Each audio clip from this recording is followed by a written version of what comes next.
All right, so this is episode 2 of this, Strange experimental podcast. and The podcast's currently still without a name as of recording this. you had a name for it, and I feel did? bad for forgetting it. Well, I forgot it, so you shouldn't feel bad about that. It should be in our text conversation. I could probably actually, because I don't know if your phone has this, but my phone has a search bar for text messenger. So I'm just going to look up podcast, and maybe it will. Random idea for what world building podcast name? What lays beyond? Yeah, because I said, well, wouldn't it be what lies beyond, as in like you're exploring? But then you said, well, it could be what lays beyond if we're talking about like something is sleeping. Wait, actually, let me Google that. What lies beyond? What lies beyond podcast. Podcast. Are we keeping this in? We've already done the clapstick. Well, this might be cut out. Might be cut. You may or may not be hearing that. That is the name of a podcast already. What lays beyond podcast? What lays beyond? And then if that doesn't work, can we spell it what lays beyond, but lays is in like the chip? Join S.S. Campbell in exploring what lies beyond spirituality and religion. Could we just use the name again? Because we're you not. Go with what lays beyond. There doesn't seem to be one called that. And then I feel like it'd be funny to just reference this random podcast by a religious writer by saying, not to be confused with famous podcast, What Lies Beyond. I think famous might be giving it a little too much credit. Cut all this out. None of this is funny. It's funny in an anti-humor kind of way. Because that'd be a funny reoccurring joke. We just say something different every time. Not to be confused. Not to be confused with. But how many things could we think of that what lies beyond? Oh, give me an hour, dude. I can get you a Word document with 20 pages worth of jokes. Secure us for a year. Okay, that's your job as of now. Okay, well, we'll start the podcast now. Yes. This is where it's officially starting. You might be hearing me now. Hi, welcome to what? Oh, God. Okay, restart. We're starting from here. Okay. Hello, everyone, and welcome to What Lays Beyond. That is the name of the podcast now. We've come up with this in the past, 10 minutes of us trying to start this. Not to be confused with not so famous podcast What Lies Beyond by apparently religious writer S.S. Campbell. If you're into spirituality, you should go listen to that one.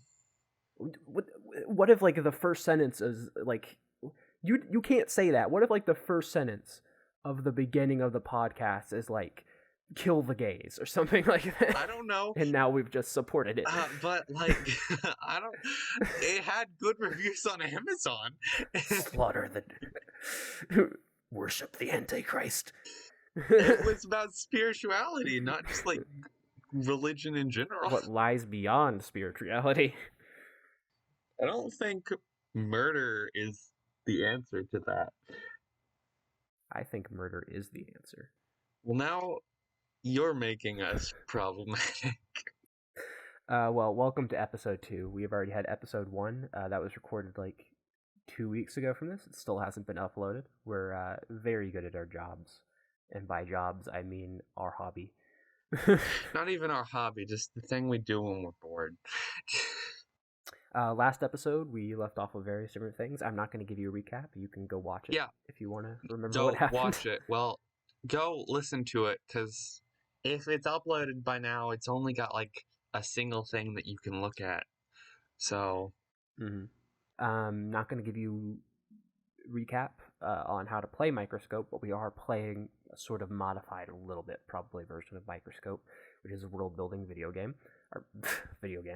TRPG, sort of a tabletop pen and paper thing. It can be a video game if you include videos. The last time we left off, we had ended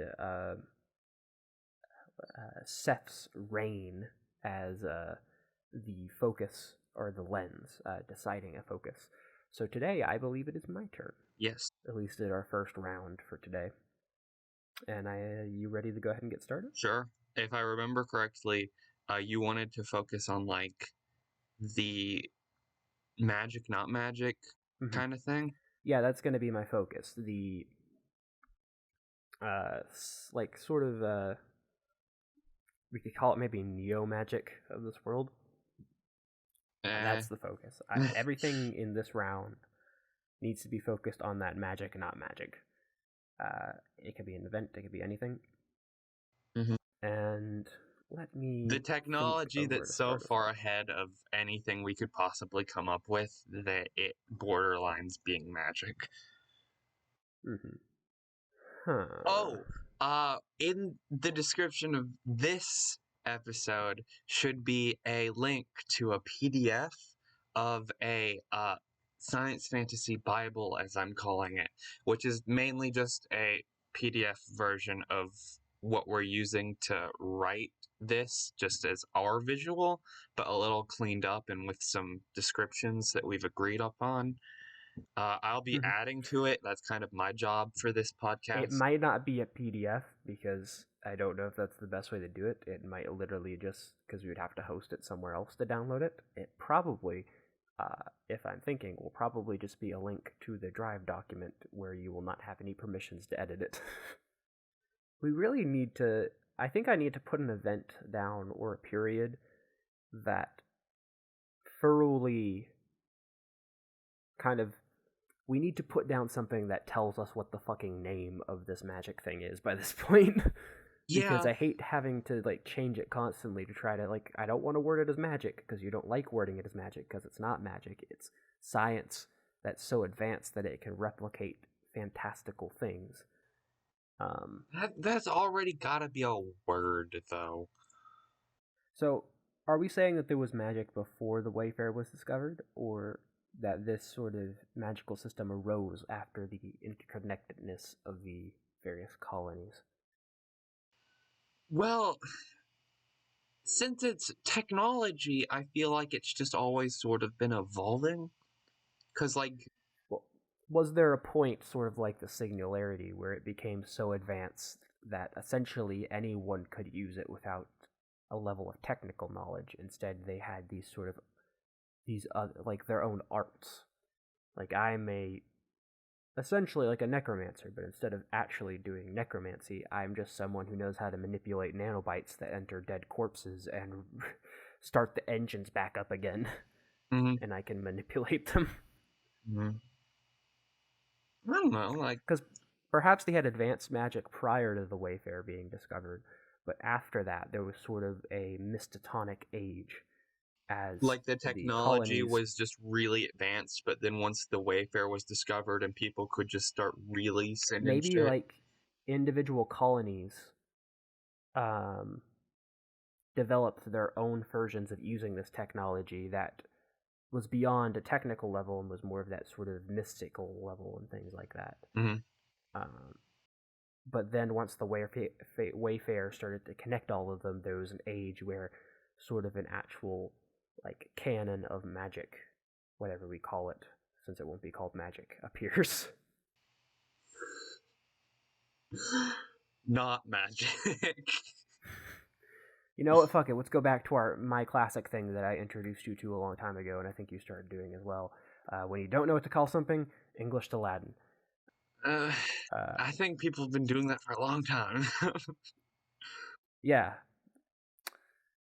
Apparently, technology in Latin is technology. Huh. What's magic in Latin? Magica! I kind of like Medeis, if you look at the other translations. Medeis? Kind of like that. That's pretty good. Okay. Medeis?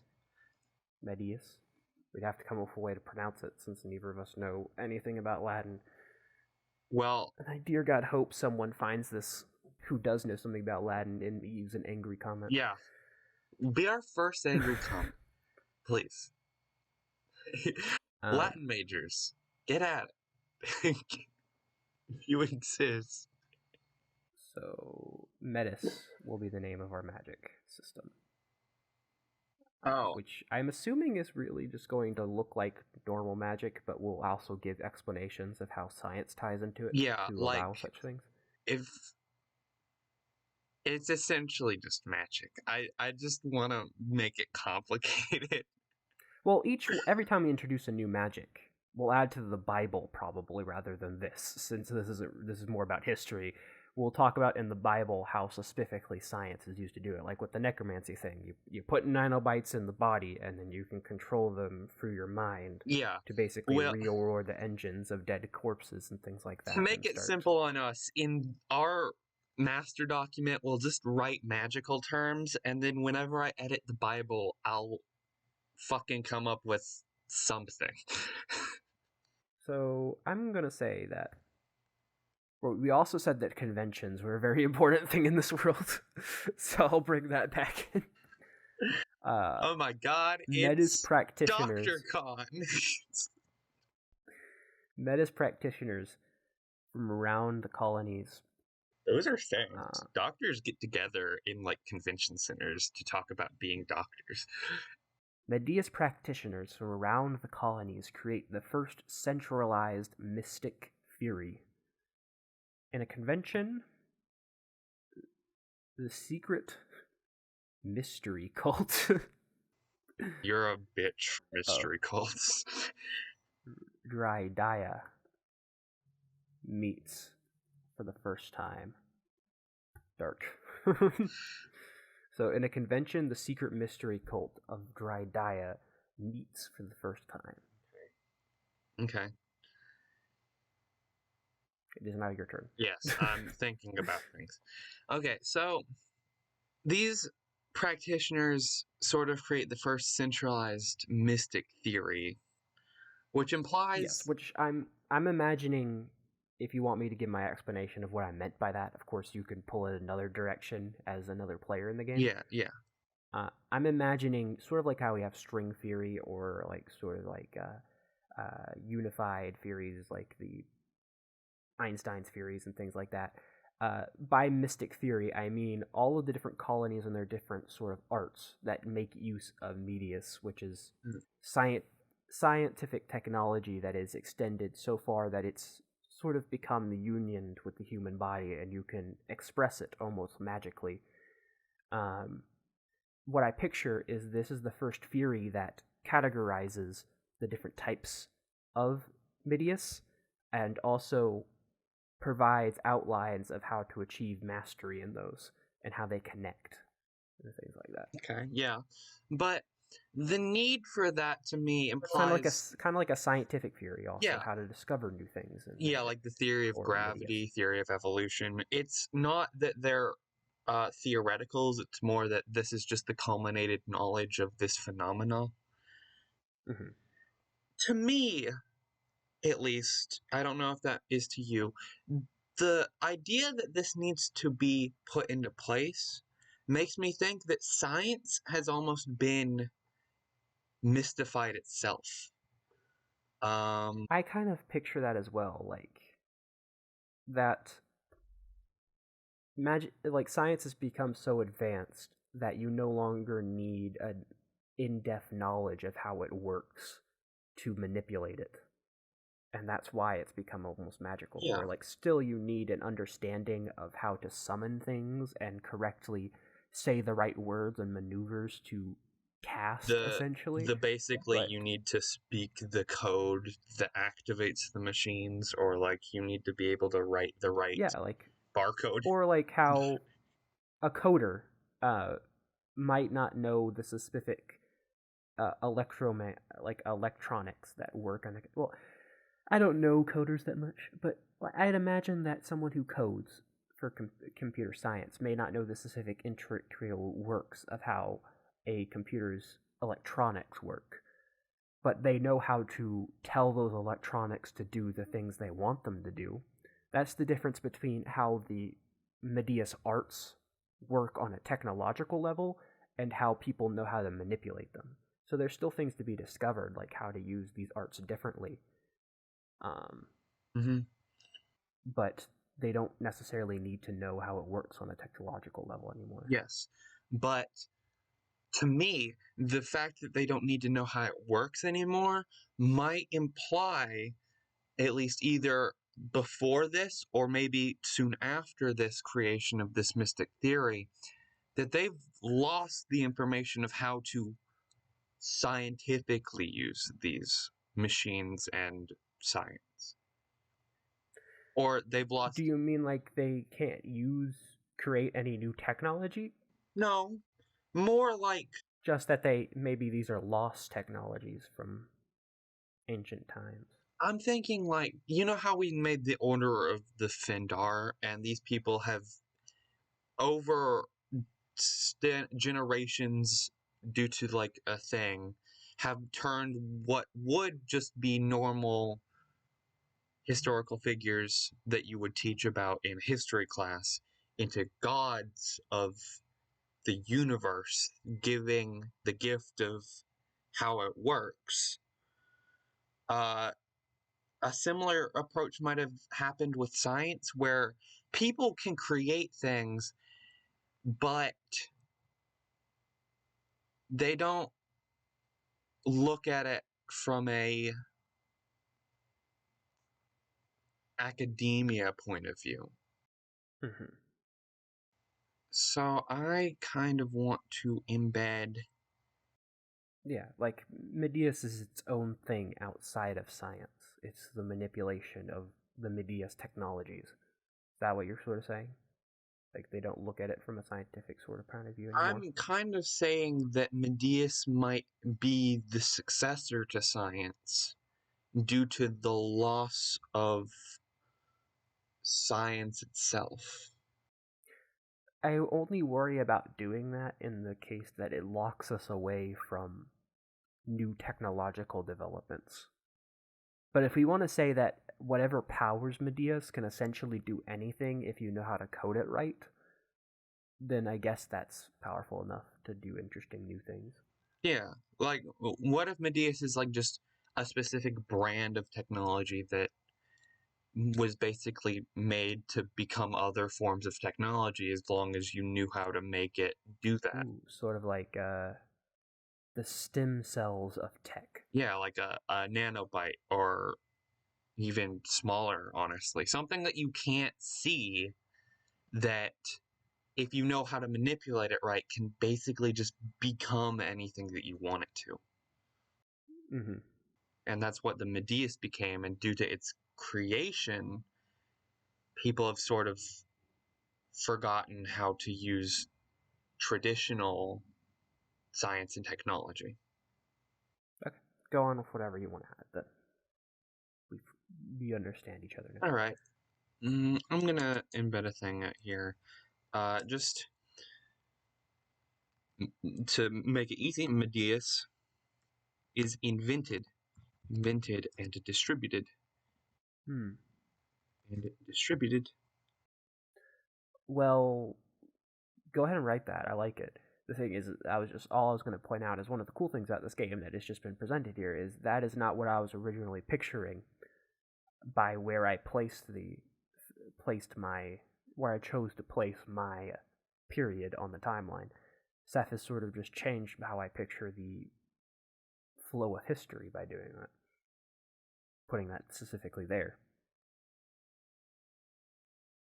Because I was picturing it as Medeis could have been invented before our timeline even started. But now we have an actual point. Yeah, and I think we both had different ideas of what Medeis was in our head until we started talking about it and seemed to uh like Medeis seems pretty cool, even if it eventually just dwarfs science itself. But maybe there's a dark history to how it was invented. Sure. Dark, I guess, then. Dark? Okay. Um, but yeah, like this also says now that instead of what I was originally picturing, where it was sort of sent out with the colonies, it seems now that it was uh, it became it was became a thing when the colonies were already connected by the Wayfarer and then sent out. I I've been wondering just offhandedly, like we keep calling these colonies, and I imagine that they do function like pretty independently as just civilizations themselves. Like I imagine they function a lot like the ancient Greek cities of like Athens and Sparta and that sort of thing, where they're sort of their own civilization in of themselves, but they get categorized just together as the human colonies. Well, the reason they were originally just colonies is because before our history even started, this timeline and the history before this, before the Wayfarer was discovered, humans sent out like generational ships with like cryosleeped people Yes.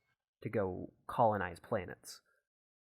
Yeah. But then once the Wayfarer was discovered, these people who were only connected by essentially swapping information through their computers, if they had working ones by that point, were now connected physically, where they could travel back and forth between planets. Mm-hmm. But them being Maybe they colonies could change implies names that, at some point? yes, we should change their names at some point, because colonies implies that they're being shipped out by a bigger force, and I'm imagining that's just probably Earth.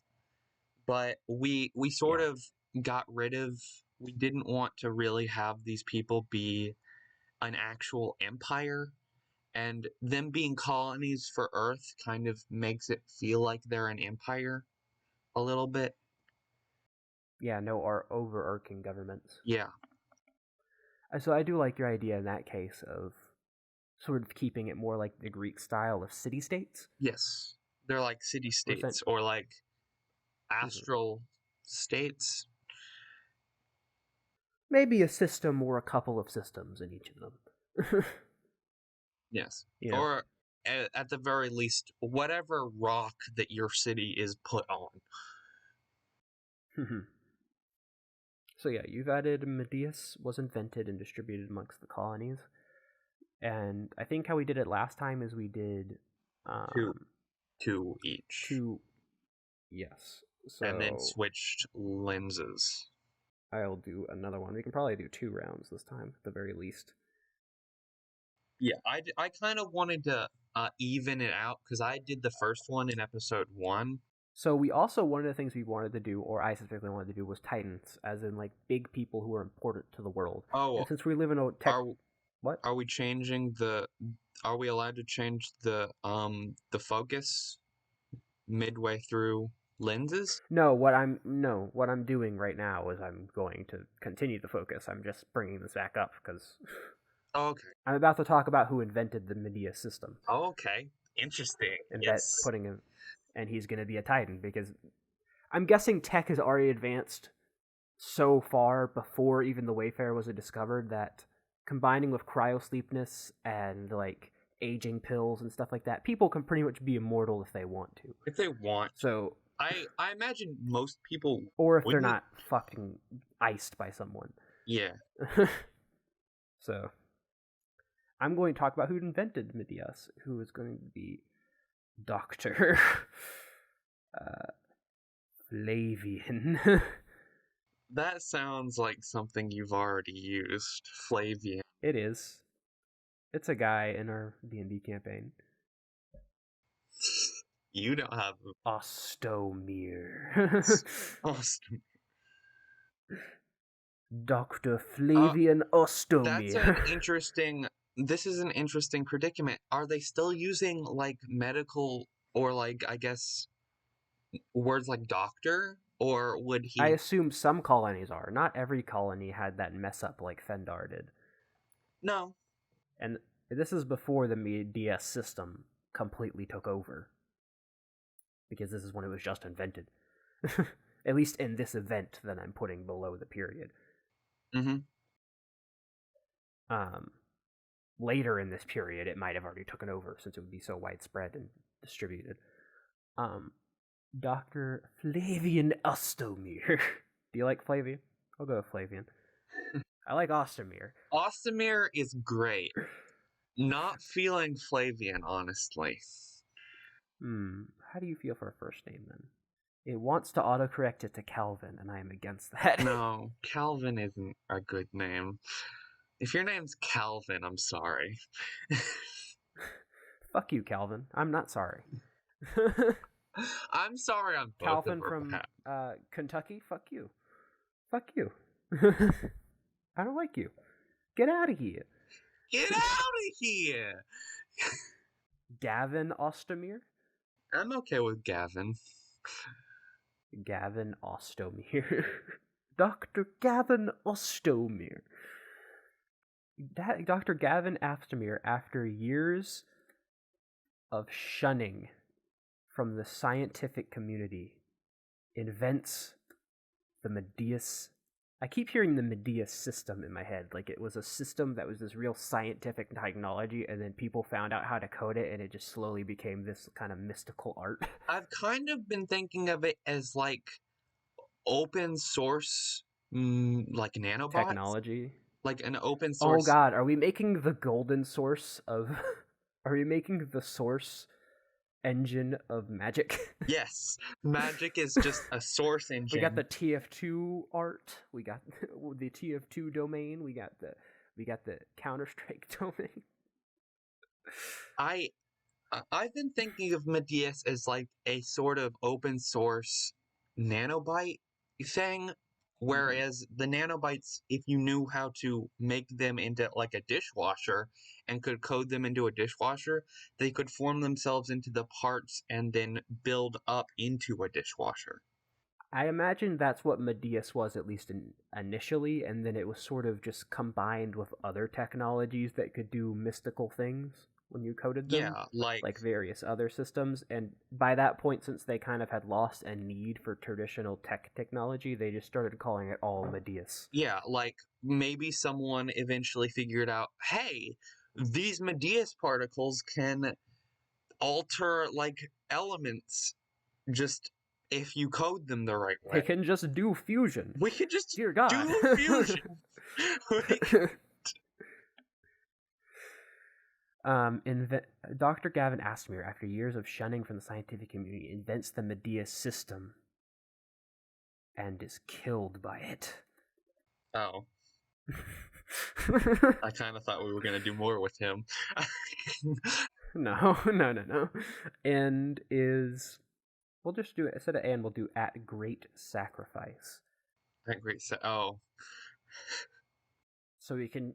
So when I embed the event under this, question can be, what is it that Astomeer sacrificed? Are you gonna be Astomeer? If you don't want to be Astomeer, I might want to be Astomeer, and I kind of want you to be his... I kind of imagine him like a Frankenstein sort of guy. So I imagine I want you to be like sort of his... Not literally, but like whatever, you know, the guy he has in the movie. Igor, that's never in his actual... Igor. I want you to be his Igor. Oh, cool. But then again, you have power over whatever character you want to make. I kind of want to be an Igor situation. Ooh, could I be like a... We don't have AI that's just artificial, but like, could I be a... No sentient AI.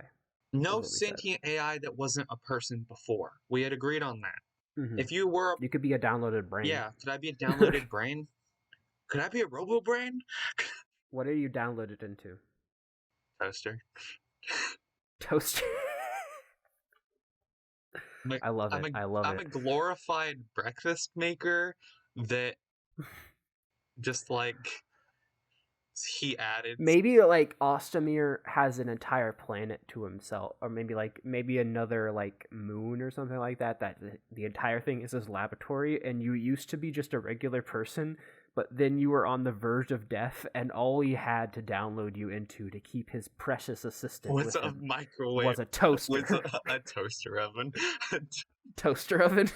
But I imagine I was originally a toaster oven. It turns out a toaster oven has the perfect electronic composition to download the human brain. That Or I don't know what I was heating my Hot Pockets up in. There's just enough memory in a conventional toaster oven computer to hold a human brain. That, or I've been cooking my Hot Pockets in the AI regulated nuclear reactor, which might explain the cancer. I was originally something equated to a toaster oven, and he sort of just outfitted me enough to be an assistant still. Do you have like a robot body, or are you literally just like the toaster oven and it lights up when you speak? I kind of just want to be the toaster oven, but maybe he's been using me as experiments for the Medeis, so I can control like the things around me to help. Oh my god. What if what if the toaster oven eventually becomes the leader of the Drydia, the first magic cult, the first Medeis cult, the Great Master toaster oven? Okay. We were trying to make this serious. I mean, it is serious. It has some really cool elements, but it also is hilarious. Yes.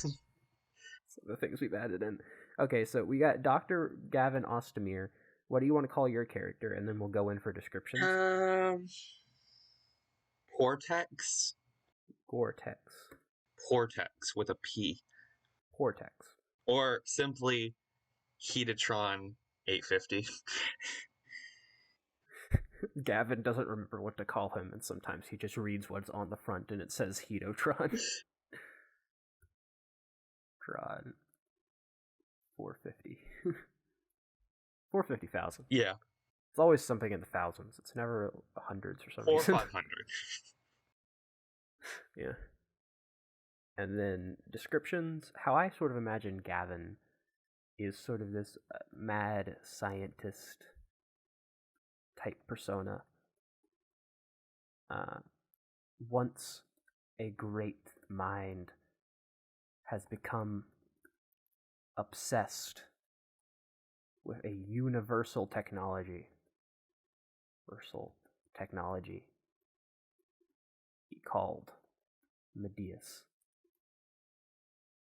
thought impossible by the greater scientific community Of his planet. What if he was shunned by the colony he was on, so he fled to the moon of the colony? Well, this is after the point that the colonies are connected by the Wayfarer. Yeah, okay. So I think it's just the greater scientific community in general. Hmm.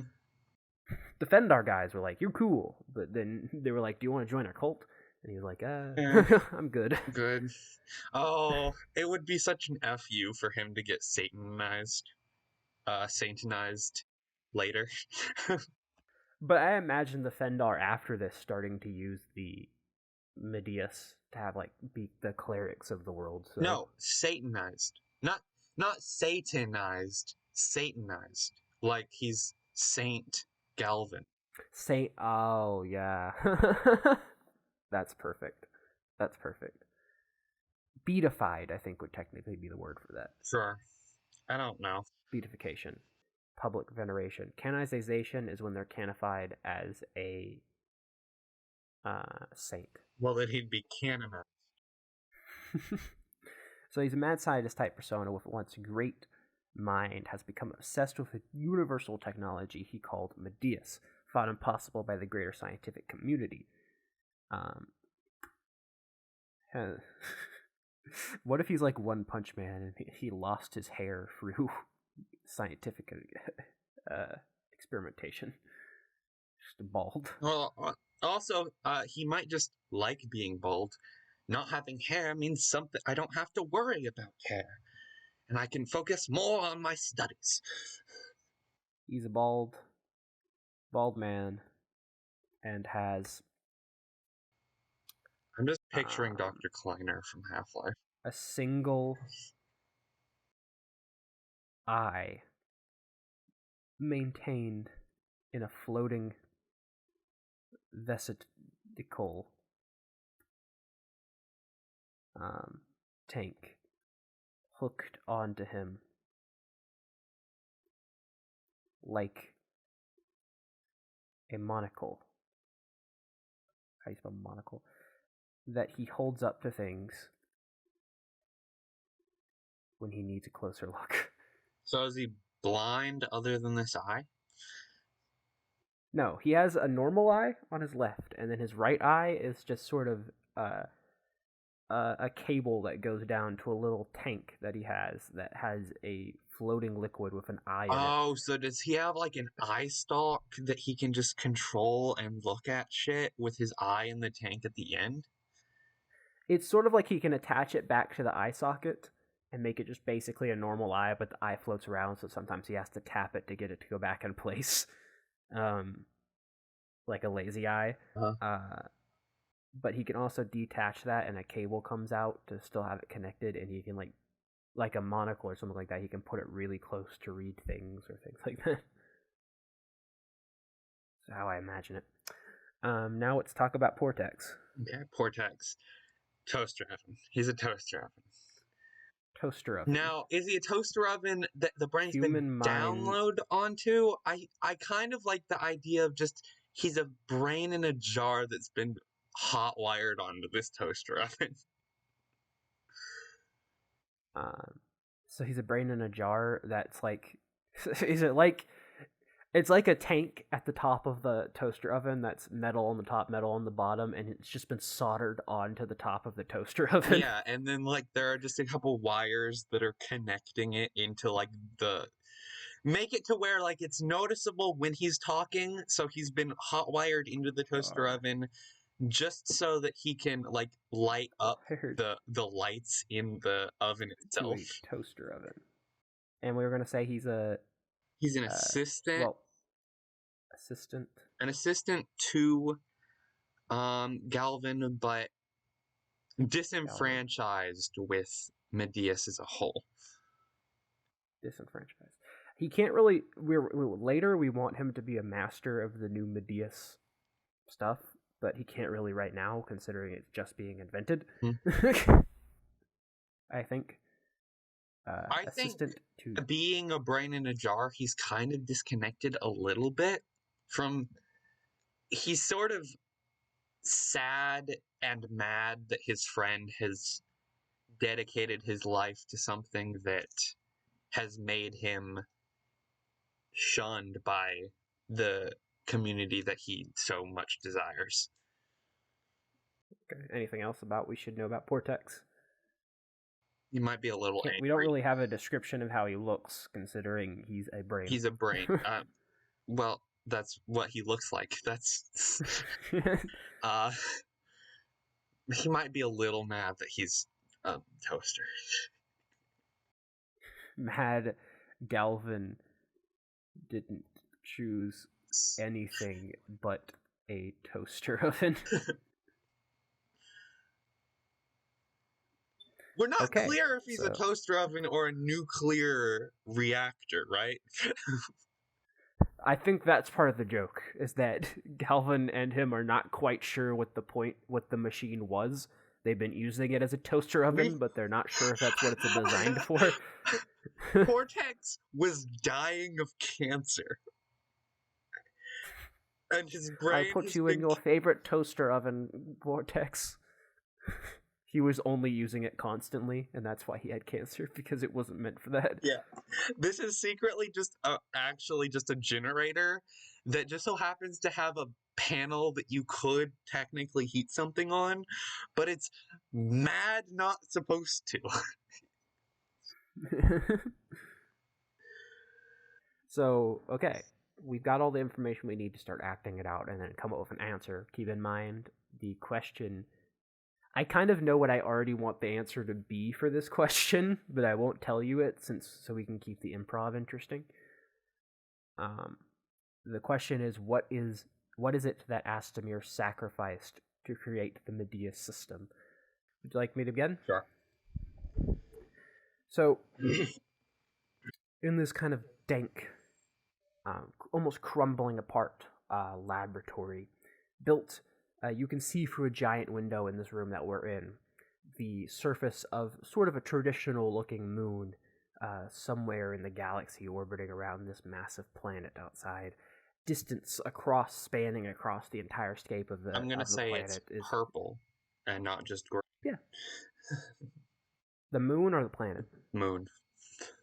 It's traditional in all except that it's purple. This dusty, massive purple landscape sprawling across that are metal tubules and different buildings and things like that, all built into its surface, that are all corridors and pods of the different things. That is Astomeer's laboratory. I imagine once it used to be filled, sprawling with people going back and forth that worked as his assistants and his researchers and stuff, but now it is devoid for anyone except for the two in this room, which are Gavin Astomeer and Portex, his very close friend. Gavin is just sort of plugging away at a computer, just sort of working on calculations right in front of this massive tank in front of him that contains almost like a blue-like liquid, which in reality is these particles, these nanomachines, as we were talking about before, that make up the first batch, essentially, of the Medeis system. Mm-hmm. Or what will be, at the very least. Right now, it is not functioning. The mechanics have Gavin been pretty much worked out, but he's still trying to figure out how to make them do what they need to do. Gavin is plugging away and plugging away. And then gets frustrated and angered as his calculations don't work, and he slams his fist down onto the computer over and over again. And he's like, "No!" That's how he's gonna speak. I don't know what accent to give him. No! My calculations, my programs, they don't work. You're aware that due to me being part of this room system, I can feel every time you hit your keyboard, right? He looks over at you, sort of like eyes of slight interest, and then he strokes the keys. That's not any better. Look, man, your Hot Pocket's been ready for like 3 hours. I've been trying to keep it warm for you. I will eat when I am finished. You haven't eaten in 3 days, man. I will eat when I am finished. My work. You won't be able to finish your work. All that matters in this world left. Dead, Galvin. Everyone. Do not call me that. I am a doctor. Despite what they say, I am a doctor still, and I am Astomeer. I am the grand, the scientific, I am the knowledgeable. I have invented 1,000 machines, and I will invent 1,000 more if I have to make this work. Got anything to say, you fucking glorified toaster? You're not even completely a toaster, you're a fancy toaster. Toaster oven, thank you very much. Right, exactly. Always bringing this up. You know, if you can't make something work how you think it should work, why don't you just plug yourself in and make it, and take what you're thinking about and make it do that?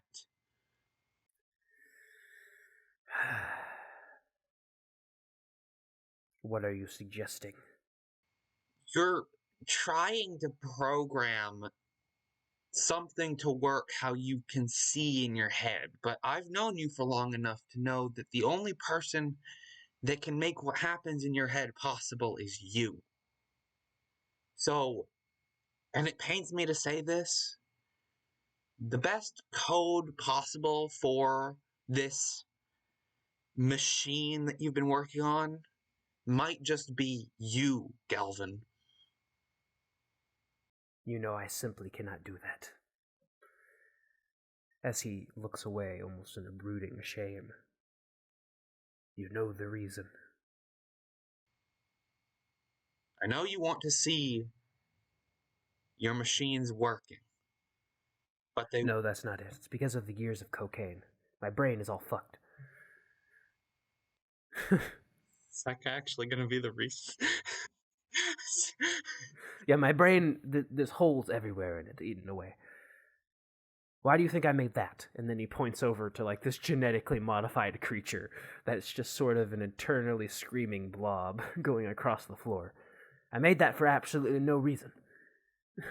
Why don't you I just put did it one that day. in it? See if that works. But I can never do that to Jeremy. Plus, Jeremy never has the intelligence to do that either. We would need someone who's intelligent, someone who has a fully functioning and good brain, someone who could understand me on a critical level, someone who's always understood me. Why are you looking? Someone who's willing to sacrifice for science. He's, as you were about to say, Astomeer is just staring at Portex with hungry looking eyes. You've already made me a toaster. I'm not going to let you tear my consciousness into 1,000 little bits so that you can make your machine work. Damn it. What to do? Well, I guess I don't exactly need your consent, do I? Your brain in a jar. You cannot resist. You forget that you wired me into your systems. Oh. Well, I don't really need oxygen, do I? Let me look at this.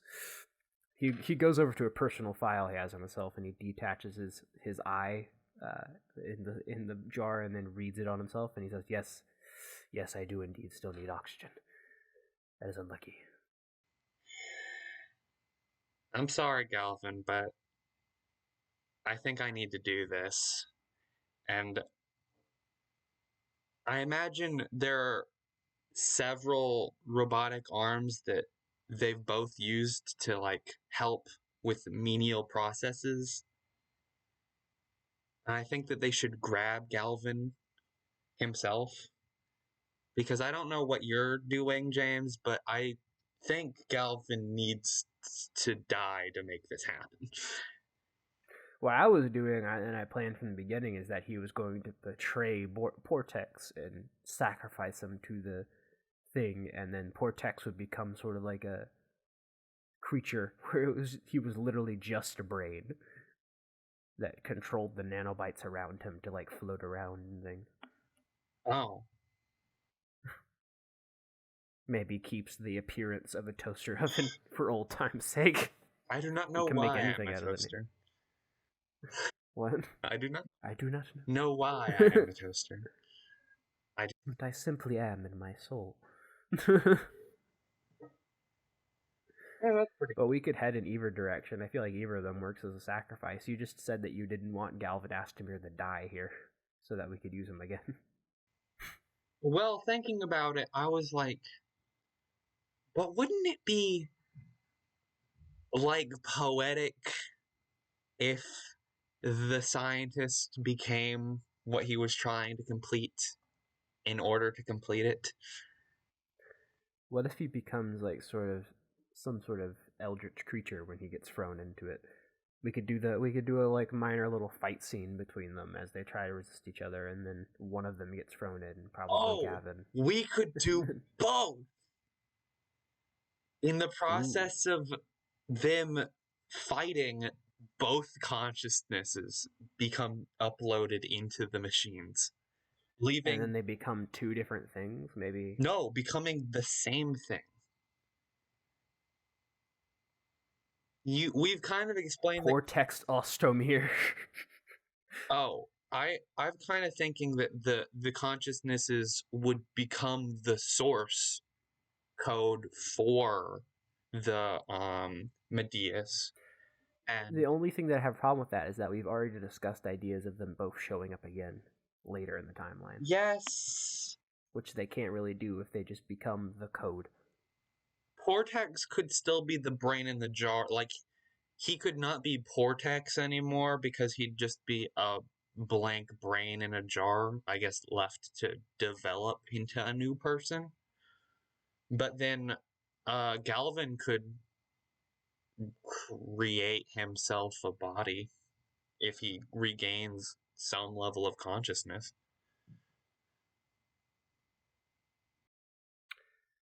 I like the idea of them both being thrown in. What if, like, both of them get something taken away?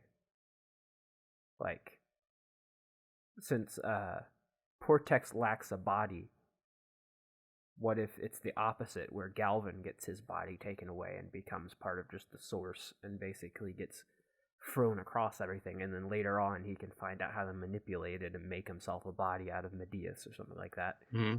And then in exchange, Portex gets Portex, who is just a mind, and gets like, they kind of, like, the thing that they don't have, the other person gets stripped away from them. Galvin has lost his mind, and so his body has been stripped away. Portex lacks a body, so he has his mind struck away to gain one. You know what? What if they just swap bodies? That could work. Like, the sacrifice is that as they both get thrown in, they get downloaded into the source code. Maybe we could play with, like, some sort of combined personality of both of them becomes an entity along the line who can make themselves physical using The thing is, whenever we talk about downloading someone, the way that would work is that you would have an exact copy of a person, but that person would still exist. If I downloaded my yeah, brain, that's what I'm saying. Like, not download, but as they get both thrown into it for whatever's about to happen, they both get copied into it, and like you were saying, they become the defining code of the Medeis system. And then both of them, kind of in the process of the download of their information, get swapped files around get by accident. swapped. The files get swapped location. And then later on, we could add yet another Titan-like character, maybe even one of the Eldritch characters, who is like the Medeis personified, who's kind of a combination of the personalities and attributes of Portex and Galvin, Mm-hmm. who can make themselves physical out of the system. Out of the very fabric that is the Medeis. Yeah. That's pretty cool. That'd be kind of cool. Yeah.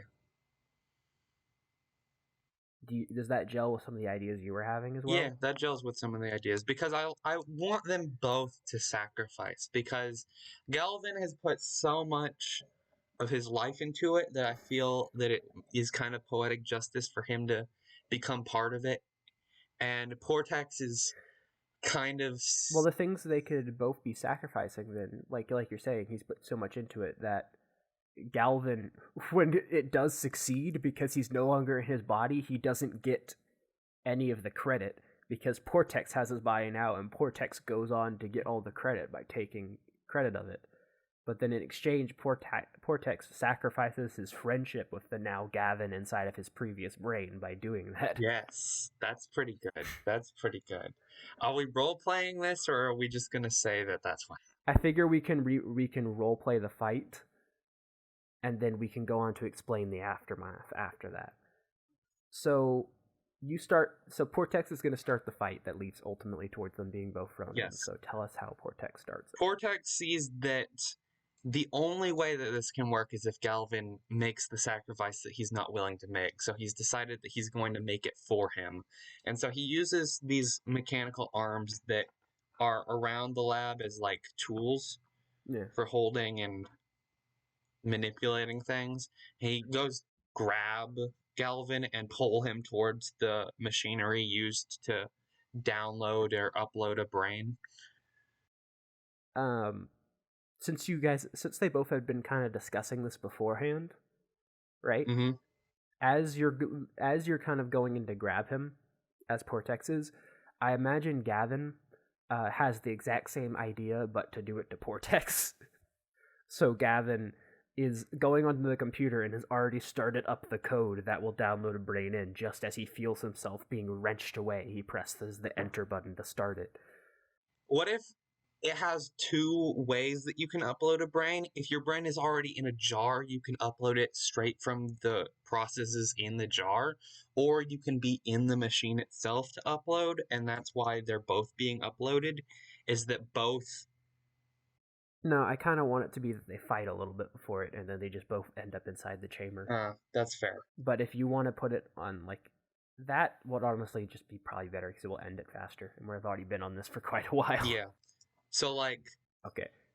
Gavin has made the process to upload from the tank, while Portex has Is thrust pulling him over Galvin to the chamber. into the chamber, and they're both being uploaded at the same time. So Portex throws him into the chamber, like you said, right? Yes. And then presses the button with his long, sort of mechanical arm coming out of one of the walls to start the process. Mm-hmm. And then Gavin's just banging on the door, saying, "What have you done? What have you done? I imagine You fool!" multiple people haven't been uploaded at the same time before, and so this is kind of a new territory. Yeah, definitely. I already started the process. Then we'll see what happens, you old fuck. You nasty, brain slimy cunt. And then flash of light. Flash of light on both of them. And then, like, I imagine, if you don't mind me, I know I'm kind of taking a lot of the description away, but I am a forever DM, so my natural state is to describe.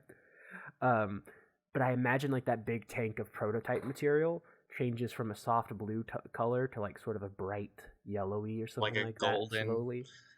Like a golden, yeah. And then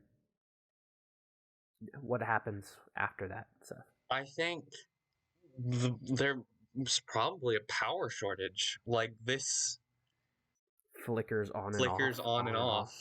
And then for like a minute straight, it's just the entire place is dark, only illuminated by the gold of the Medeis in the chamber. Yeah.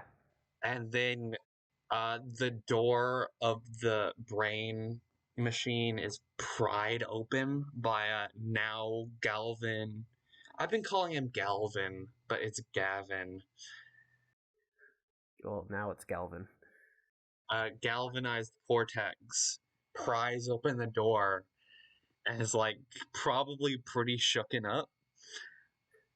Goes over. I imagine like him going over to, like, stumbling over to a wall and pulling like one of those classic levers that resets the generators. Yeah, like he restarts the core. And as he's still like rubbing his eyes, he hears from across the room, just with a slow light up of a oven. Oven. Where are my arms, Portex? Where are my legs? My eyeball? This is some Scooby-Doo fucking shit, man. Get back in, Portex. I must see my completed work with my own two eyes. Well, Galvin, Is it done, Portex? when you figure out how to use the security cameras, you can. Portex, no. But until then, do not. I have to go show you are my friend. What I've done. Dun dun dun. Dun dun. You never gave me enough credit, Galvin. I was the right-hand man. I made half of those 1,000 machines you made. They were my designs. All right, let's write this down. Okay. I'm guessing the answer is that both Astomeer and Portex sacrifice to complete the Medeis system. Astomeer sacrifices his body getting swapped by accident into the mind jar of Portex, while Portex sacrifices his friendship with Astomeer, taking his body, and credit for the new invention. What if, you know how we were before, where I was confusing you saying sanctify and satanize? What if Portex, who is secretly now Astomeer, becomes the Satan of the Fendar religion? Because the Portex in his body tells everyone that he's taking fake credit. It's kind of funny. Brain Astomeer, who is now a brain, is telling people that Portex, who is now Astomeer, is a liar and a cheat Yeah. and is uncanonized, I guess. What is it when you're excommunicated, I suppose? Well, they were never part of the Fendar religion. It's just the idea that Ostomeer became a saint in their religion after he invented the Medeis. But that Ostomeer was secretly actually Portex. Portex. This sounds like the most convoluted plot we've ever come up with. Mainly because we need some better way to identify which one is actually Portex and which one is Ostomeer, while remembering that they look different now. Yes, but maybe is Ostomeer's eye like his jarred eye? Like, Are you gonna say that it's gonna change colors like some shut sort up! of That's evil? easy enough. The liquid inside of it that's containing it turns from blue to red. Well, Portex isn't evil.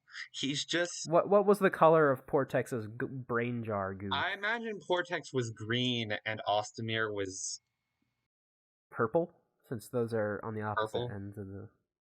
Since we're saying that the Medeis is yellow, let's say Portex's brain jar was orange and Galvin's eye was green, and they switch because Okay. green and orange, one of the core components of those is yellow, and they're at least digital versions being melded together created the source code for Medeis.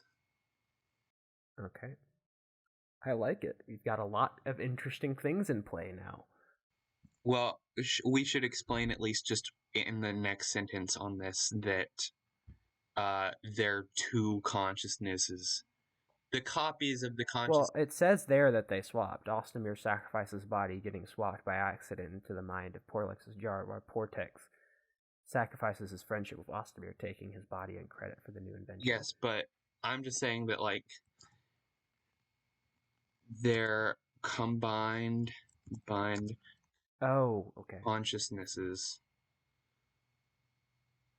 Are uploaded and melded together to become the core source. The core source of Medeis. Let me type that for you so that you check if your thing is still. Their combined consciousnesses are melded by the upload. But yeah, that's that, which means you get to end it off this round with one last thing. All right, and this is still under the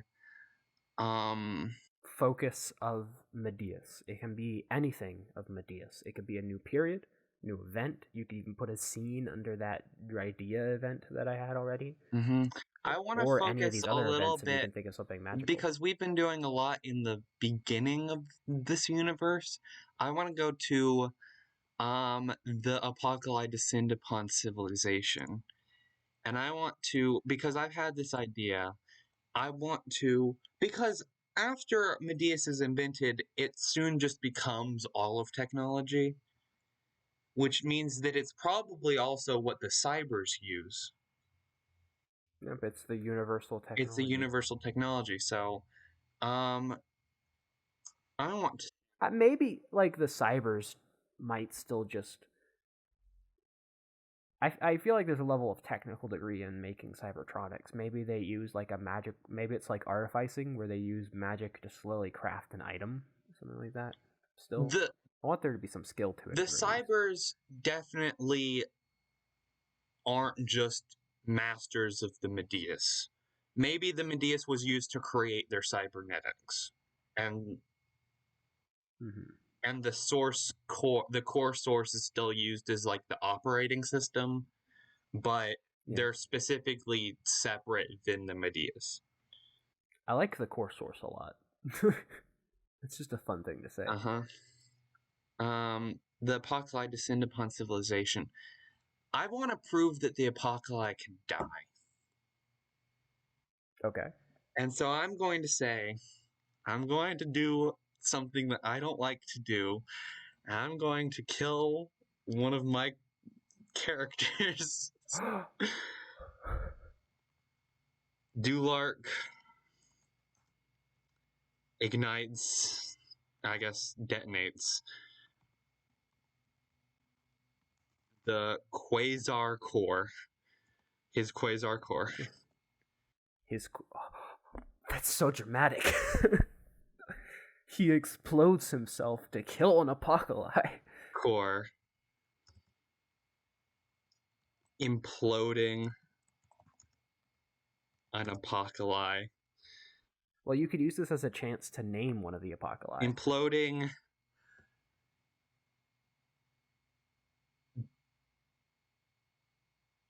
Imploding. Imploding wrath. Imploding wrath. Are we gonna do the 7 deadly sins theme? Sure. Imploding wrath. That, or we can just make some of them that. Yeah. Wrath the apocalypse. Wrath. So that we remember. Imploding fury. Fury is better. I like that. Imploding the apocalypse fury.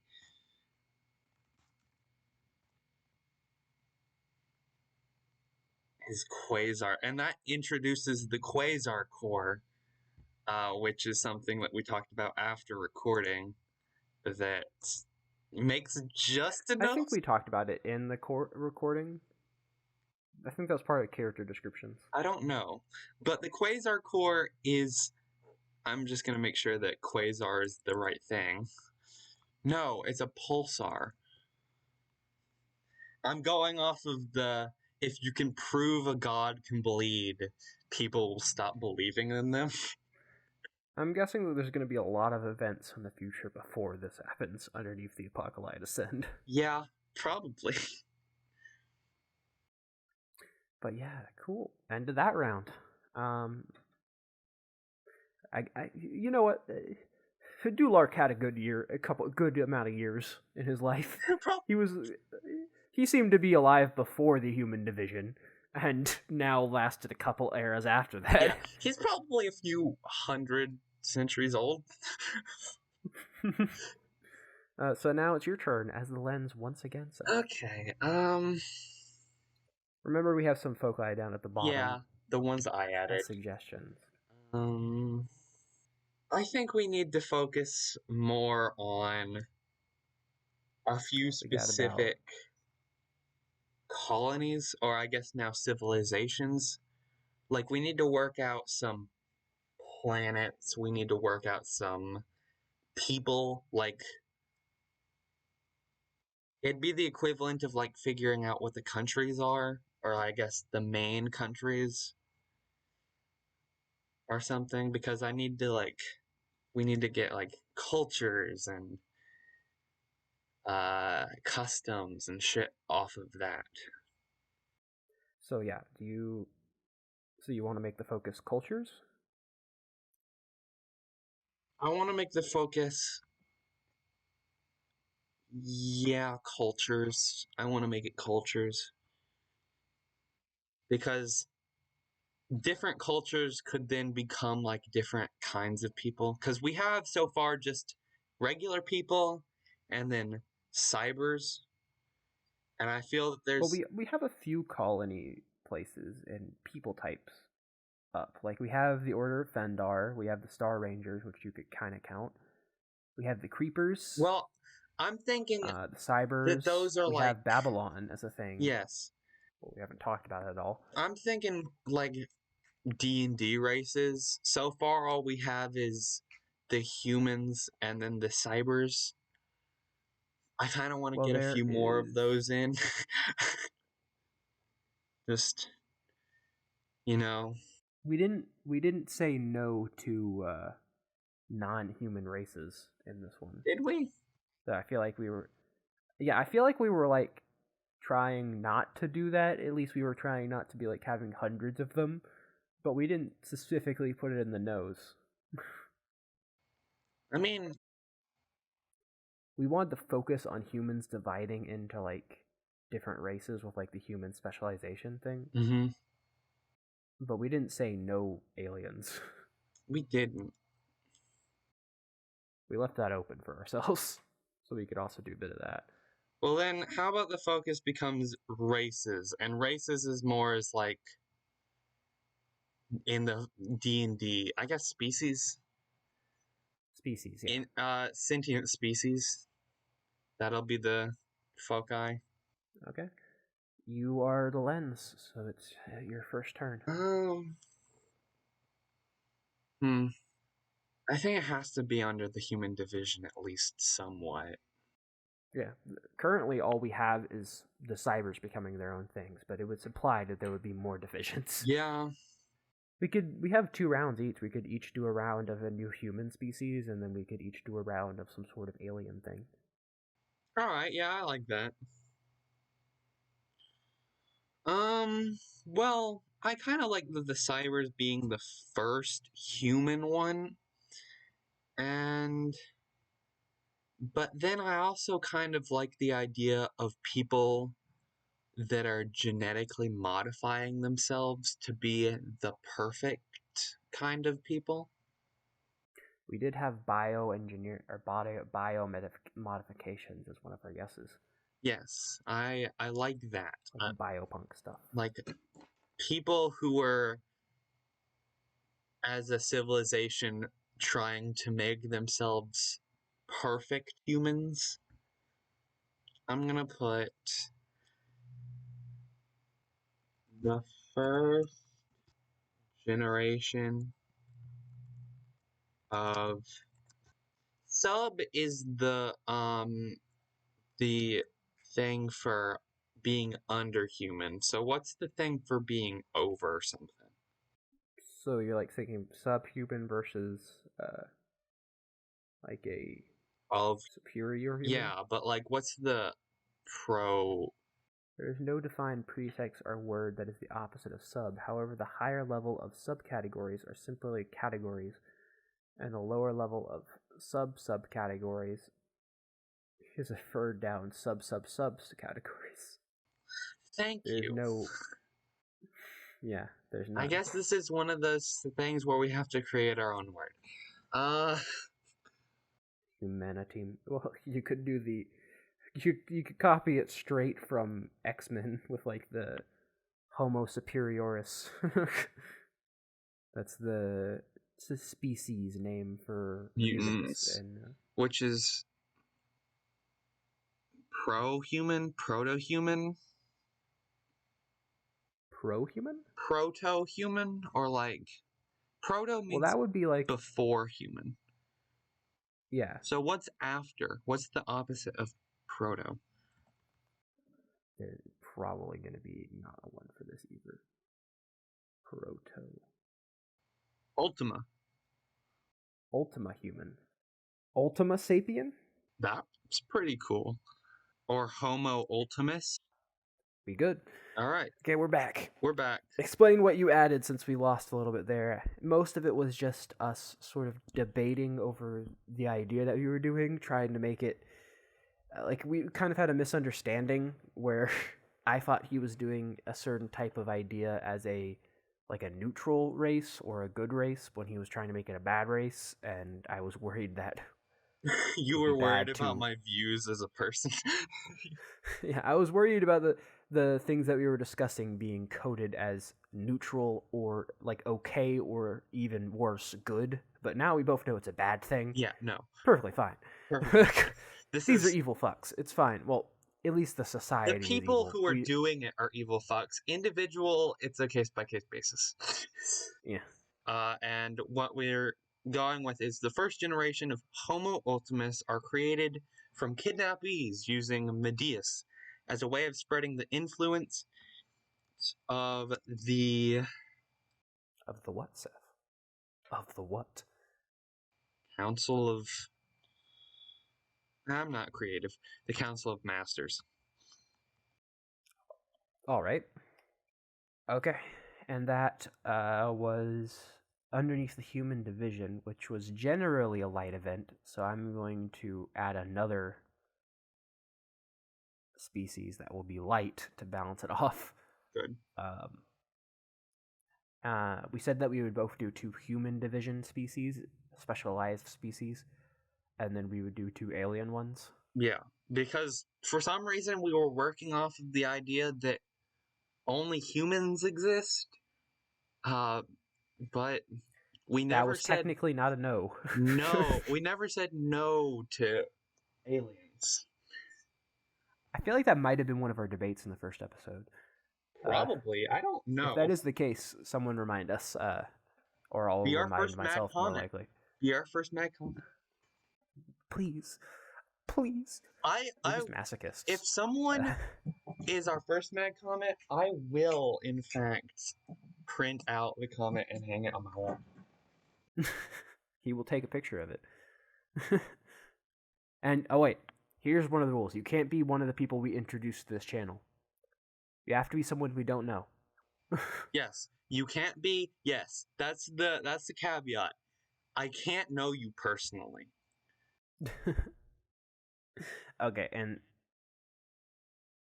was Prixa something we already used? Prixa is the mun. Yeah. The Undines of the planet Unda. After years of separation.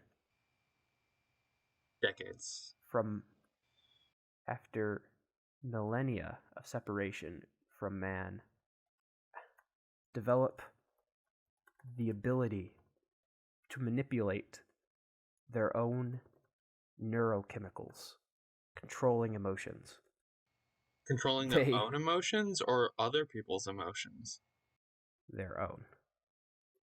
They open up a pleasure palace, pizza, orgies, etc.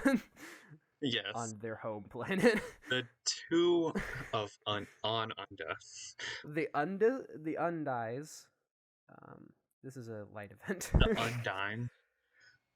The Undines of the planet Unda, after millennia of separation from, I said that as from man, developed the ability to manipulate their own neurochemicals, controlling their own emotions. They open up a pleasure palace, pizzas, orgies, etc., on their home planet. Thank you very much. You don't get to correct how I spell things on my events. And also stop putting periods at the end of it. It looks disgusting when you do that. You're disgusting.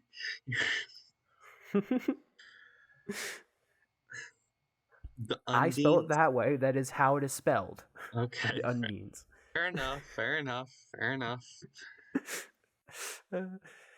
That's also unfair of me to say because I know I've probably unconsciously corrected something. You have. I'll try not to do that now that I've said it. Well, there. Instead, now it's back going to you. Put a I'm going to put one of those things where you say how it's said. This is a long event name, but I really wanted to include all the information. So now we have the Cybers, the Homo Ultimus, the Undines, the if you want to count them as a society, we have the Star Rangers. We have the Creepers. We have the Fendar. I also imagine that the Undines, they can't directly control people's emotions, but since they can create neurochemicals and things like that, if they have like a willing subject, they can influence people's emotions and things like that. So they have this massive pleasure palace on their planet where they just sell people dopamine as drinks and things like that. Oh, that's what they do as individuals. Yeah. In general, the Undines are great people. People love them, especially when you're partying with them. But outside of that environment, people tend to think they're creepy. People tend to think they're creepy because if they just want to get through something, an Undine, like especially like at like a boring workplace, will just make themselves unnaturally happy so that they can get through it. But it's physical rather than them faking it. They're physically that happy, so it's even creepier. I fucked up. Tell them what you did.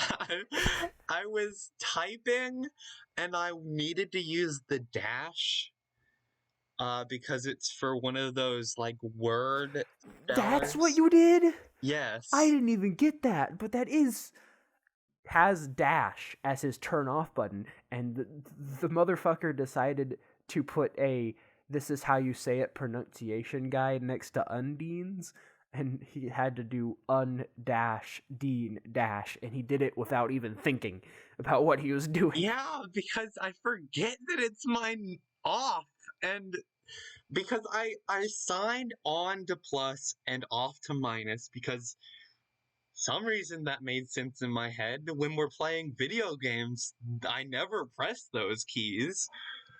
But when typing, I'm not typing anymore. I don't need to type Okay, anymore. dictate for me what you want this period to be. Okay, so uh this period is going to be the inhuman discovery, I guess. These are the Light or dark? light because diversity is good. These are, I guess, this era is just going to be for whenever people that aren't human or subhuman were discovered pretty early on. Other than like the apocalypse and things like that. Yeah, but we've kind of established that they're extra universe, so um and then underneath it as a event, I'm gonna say human and circadian human circadian relations are established. Dark or light? Light.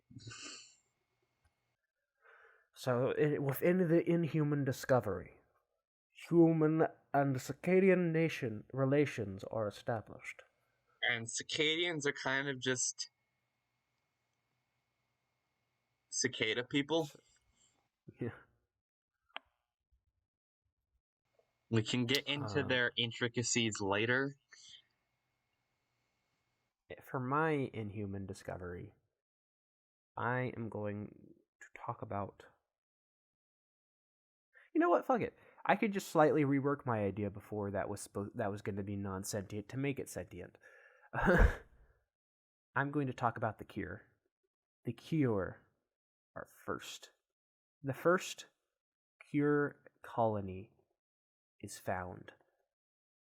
A species of sentient bacterial colonies Oh, they're not going to be fungus. that what? They're not going to be fungus. I kind of thought you were going to say fungus. Microbial fungal colonies that migrate the universe or the galaxy, cleansing planets and people of what they see as infections. This sounds like the like what they're doing is good in the way that It's good if they don't accidentally identify you as an infection. They basically are a sentient antiviral. hmm, Is this a light or dark event? That's the question. I am not quite sure. See, this is why we need neutron. It's light for now. I think later on there might be events where there are misidentifications. Usually it's light because if you can work with the cure and you can prove documentation to a cure colony that hey, we have this really bad like the Black Death 2.0 is on us right now. Can you like get rid of Space it? AIDS. Space AIDS. They cure shit like that by consuming it and like breaking it apart from the molecular level How might in they? these sort of They're sentient, but how would they communicate? they have like sort of an emergent sentience throughout the entire colony. Like an individual cure is not sentient, but as a whole they have an emergent sentience. That's essentially just what being a person is. I don't Yes. think my skin cell knows that it's a skin cell, but it works as But each individual fungi and a thing serves a certain purpose and they have like a low level sentience. Like they could identify how like the colony can identify how many are within it, and they could if they wanted to, they probably don't, could name each one and they could tell them apart and they could tell their abilities apart and each of them have different genetic codes and things like that, but they come together to have a superior intelligence. Mm-hmm. And so it's just like a giant blob. Yeah, they just kind of float throughout space. They don't need spaceships or anything like that. They can keep their bodies preserved in the vacuum. So So it's they just just kind of like a float until they giant ball of tardigrade fungus. yeah, that just floats until they find a planet and they try to identify parasitic species of like microbes and things like that That's and then cool. destroy them. Although Yeah. gravity seems to Seems to what? they float in space, but like I'm thinking of what if you're like on a space station with artificial gravity or like on a planet? Would they just be a blob on the floor? Puddle of goo? Or would they like this is all stuff for the Bible, but They're kind of gooey probably. yeah. But I had this idea initially for them to be nanobites that kind of work as their own society, Mm-hmm. it being non-sentient because no sentient AI, but you can just make them microbes instead. And I just liked the name The Cure. Yeah. Well, that has been it for today. We did 2 rounds today, um, through much strife of accidental finishings of recording, This and we seems to expanded the be world quite a lot. it seems to be a reoccurring problem, at least on my side. Below in the description, you will find both links to both of our Twitters, and probably somewhere a playlist link to the other podcasts. There, by the time you're watching this, there might be hundreds of them. Who knows? Maybe. Um, maybe just maybe.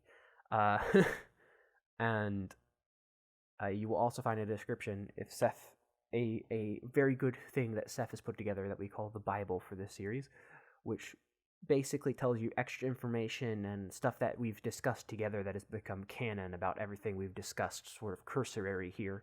It's also a good place to remind yourself of things if you need like a little backup. Maybe you can keep it open in another tab whenever you're watching one of the new podcasts. Yeah, it's in order of what our core thing is, but it's a little more in detail and just everything is down and a bit more explained more than we could get into in like the podcast time. But yeah, Well, um thank thank you for listening. like and subscribe, comment if you can. If you didn't like it, Dislike, dislike. remove your comments, uh, unsubscribe, kill yourself. No.